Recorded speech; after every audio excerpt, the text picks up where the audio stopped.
एक हम आपसे जानना चाहेंगे, बहुत लोग कहते हैं कि माँ कामाख्या देवी में जाने के बाद उनकी एनर्जी, ड्रीम्स या लाइफ पर्सपेक्टिव ही बदल जाता है। क्या उस स्थान की स्पिरिचुअल वाइब्रेशन को लोग वास्तव में अनुभव करते हैं?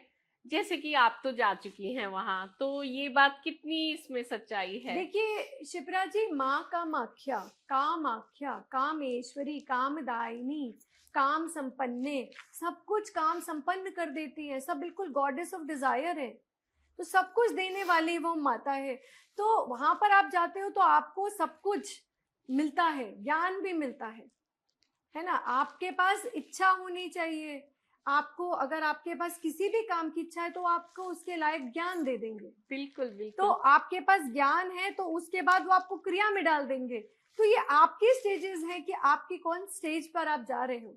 जी क्योंकि इच्छा भी वही है, क्योंकि काम है तो इच्छा भी होगी। और हम तो यहाँ पर कलयुग में है, मोह माया में फंसे हुए हैं। जी। तो इच्छा हमारे पास आएगी। इच्छा तो हम रखते ही हैं, है ना। इच्छा भी वही है तो काम संपन्न है। तो माँ बिल्कुल से आप जो भी बिल्कुल। मांगेंगे तो आप इच्छा रखिए, आपको अगर उसके हिसाब से वो देने वाली माँ है। जी बिल्कुल, बहुत अच्छा। अब हम जानेंगे आपसे, क्या सच में महर्षि वशिष्ठ के श्राप के कारण कामाख्या मंदिर में लगभग 300 वर्षों तक पूजा बंद रही थी?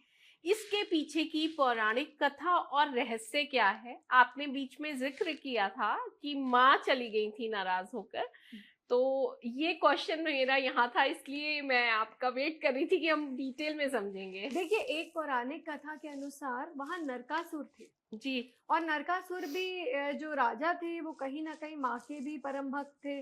तो माँ की पूजा करके उन्होंने बहुत शक्तियां प्राप्त कर ली। जी।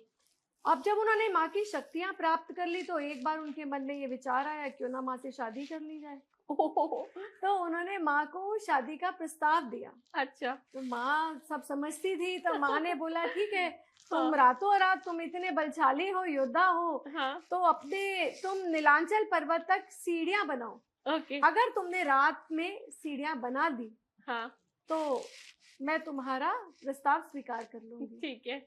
पर हुआ क्या कि जैसे जैसे वो मोह माया से उसने बनाना शुरू कर दिया, और माँ जानती थी वो बना लेगा। हाँ। तो माँ ने क्या किया, जैसे ही सुबह होने वाली थी और वो उसकी सीढ़ियां पूरी होने वाली थी, उन्होंने मुर्गे ने बांग दे दी। माँ ने अपनी योग माया से मुर्गे को बांग दिलवा दी। अब उसे लगा कि मेरा काम पूरा नहीं हुआ, वो वापस आ गया। आकर देखा कि माँ ने तो छल किया है।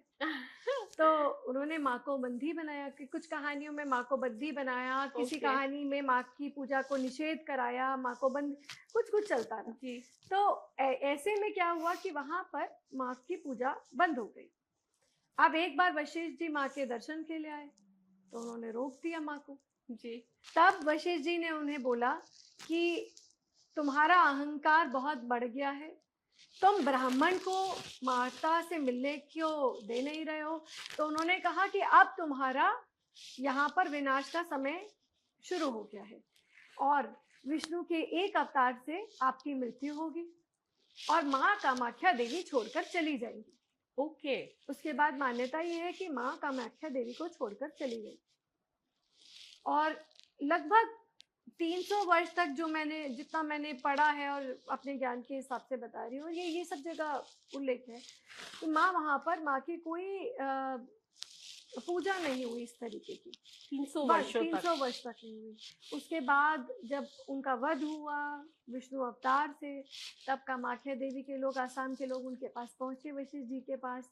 तब उन्होंने उनसे कहा, माँ का पुनः आग्रह किया कि माँ को वापस उनका करे और पूजा शुरू हो।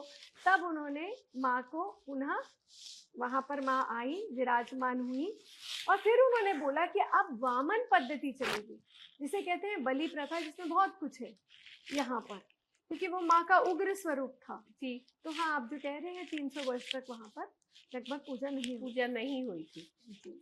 ठीक है। बहुत सारी पौराणिक कथाएं हैं जो आप लोक कथाओं में भी मिलता है, पुराणों में भी, सब कुछ है वहां पर। ये तो पूरी भूमि ही रहस्य और जी। सब कुछ है यहाँ। जी बिल्कुल। अतः सागर है ये। स्वाति जी, क्या आज भी कामाख्या देवी मंदिर के सौभाग्य कुंड का जल विशेष आध्यात्मिक शक्ति वाला माना जाता है?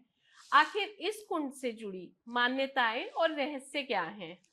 देखिए, यहाँ पर माना जाता है कि आज भी जी। वैदिक परंपरा के हिसाब से भी, और जो भी वहाँ पर उल्लेख हुआ है कि वहाँ पर आज भी माँ का जो स्नान होता है, उर्वशी खुद जल लेकर जाती है, देवी देवता जल लेकर जाते हैं, उर्वशी माँ को स्नान कराती है। वो सौभाग्य कुंड है, वहाँ पर साधक वहाँ पर साधना में लीन रहते हैं, और लोग वहाँ पर शुद्धि करते हैं, पहले वहाँ का जल ग्रहण करते हैं माँ के दर्शन से पहले वहाँ पर। तो सौभाग्य से कहते हैं कि जिसको बच्चा नहीं हो रहा या फिर किसी को कोई परेशानी है, तो वो सौभाग्य कुंड की ऊर्जा तो वहाँ पर है ही वहाँ पर। ये आपने कहा तो इसमें छोटा सा क्वेश्चन ऐड ऑन करना चाहूंगी, अभी माइंड में आया कि जैसे किसी की लाइफ में कुछ प्रॉब्लम्स हैं, मैरिज को लेके हैं, बच्चे को लेके, आपने अभी बताया बच्चे को लेके हैं, कुछ प्रॉब्लम लेके है, बच्चे बीमार हैं या कोई और प्रॉब्लम है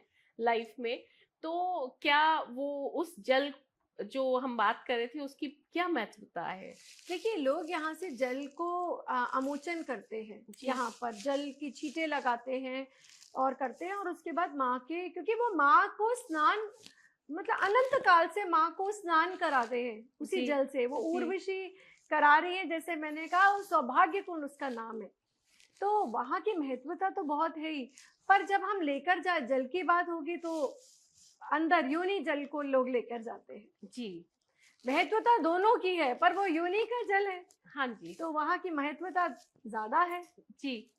स्वाति जी, कामाख्या मंदिर परिसर में प्रवेश करते ही बाहर विराजमान गणेश जी का क्या महत्व है? रादर मैं सोच रही थी इसे सबसे पहले लेके आऊं, बट एनी हाउ, तो गणेश जी का क्या महत्व है? माँ कामाख्या के दर्शन से पहले यहाँ गणपति जी की पूजा क्यों की जाती है? वैसे भी हम अगर देखें हमारे घरों में, मंदिर, घर के मंदिर में या हम मंदिर जाते हैं सबसे पहले गणेश जी की पूजा करते हैं, तो वो तो है ही, लेकिन वहाँ क्या स्पेशल है? हर जगह एक ही बात है जी। गणेश जी विघ्नहर्ता है जी। साधक के दर्शन में, यात्रा में, साधना में कोई विघ्न ना आए, जी। उसके लिए गणेश जी की स्थापना है वहाँ पर। तो इसलिए मंदिर में बाहरी की तरफ है, और उनकी बहुत खूबसूरत भव्य प्रतिमा है वहाँ पर। जी। और वहाँ के पहले लोग दर्शन करते हैं, उनसे कहीं ना कहीं अनुमति कह लीजिए या आशीर्वाद कह लीजिए कि उनके काम यहाँ पर, उनकी साधना में कोई भी विलंब ना आए, और इसीलिए गणेश जी की साधना की जाती है। स्वाति जी, कामाख्या मंदिर में जहाँ लाखों भक्त घंटों लाइन में खड़े होते हैं, वहीं वीआईपी दर्शन में कुछ ही मिनटों में दर्शन हो जाते हैं। क्या भगवान के दरबार में सब समान होने चाहिए या व्यवस्था के लिए वीआईपी सिस्टम सही माना जा सकता है? इस पर आपका क्या मत है? और मेरा पर्सनल एक्सपीरियंस और क्वेश्चन भी है कि जब हम भी जाते हैं, जैसे जो धाम में गई हूँ, ऑफ कोर्स वहाँ बहुत भीड़ होती है, बच्चा, छोटे होते हैं बच्चे, तो वीआईपी टिकट लेके चले जाते हैं, पर जो लाइन में खड़े होते हैं वो देख के कि कुछ लोग, नॉट एवरीवन, पर कुछ लोग बहुत ऐसे रिएक्शंस देते हैं कि देखो, ये देखो कैसे जा रहे हैं, तो वो थोड़ा सा हर्टिंग होता है। देखिए शिप्रा जी, कुछ तो आपने पुण्य कर्म करे होंगे, कुछ प्रारब्ध अर्जित किए होंगे जिसके कारण माँ ने आपको चुना है जी। उस तरीके से दर्शन के लिए। तो आपको इन बातों में ना किसी को नाराज होना चाहिए, ना किसी को अहम रखना चाहिए, ना अहंकार वश रहिए यहाँ पर, और ना ईर्ष्या वश रहिए। यहाँ सरेंडर रखिए बस। जी। माँ के लिए केवल सरेंडर रखिए। जी, बहुत अच्छा कि मतलब कोई ना अहंकार करे और ना कोई नाराज हो, किसने कैसे दर्शन किए, क्या है। आप माँ के, देखिए एक कहानी में सुंदरकांड में आप देखेंगे कि जब श्री रामचंद्र जी के सामने विभीषण आते हैं जी, और सब कहते हैं कि देखा कोई माया है, अब ये भाई को भेजा है ना, तो मैं आपके दर्शन के लिए कुछ माया है। जी। तो राम जी कहते हैं अब यहाँ क्या माया बची, जब मेरे द्वार तक कोई आ गया तो क्या माया बची। तो जो लोग वहां पर हैं उन पे भगवान की कृपा है, क्या वो काफी नहीं? जी बिल्कुल, वो ही काफी है ना। जी बिल्कुल। तो इसमें किसने क्या खाया, किसने कितना मिला, किसने क्या लिया, ये सब उन्होंने पात्र देखकर ही दिया है। बिल्कुल, आपका पात्र जिस तरीके से, क्योंकि देखिए तंत्र शक्तियों में सबसे बड़ी बात कहते हैं कुपात्र सुपात्र। मतलब आपका पात्र, अगर आपको कोई शक्ति सिद्धि मिल रही है तो वो आपके पात्र के हिसाब से मिल रहा है, आपकी तपस्या के हिसाब से मिल रही है। बिल्कुल कुछ तो तपस्या आपने अभी करी है और कुछ आपने पहले करी है। बिल्कुल। तो आप बस ये सोचिए, ग्रहण कीजिए, जो मिल रहा है वो ग्रहण कीजिए प्रसाद रूप में, बस।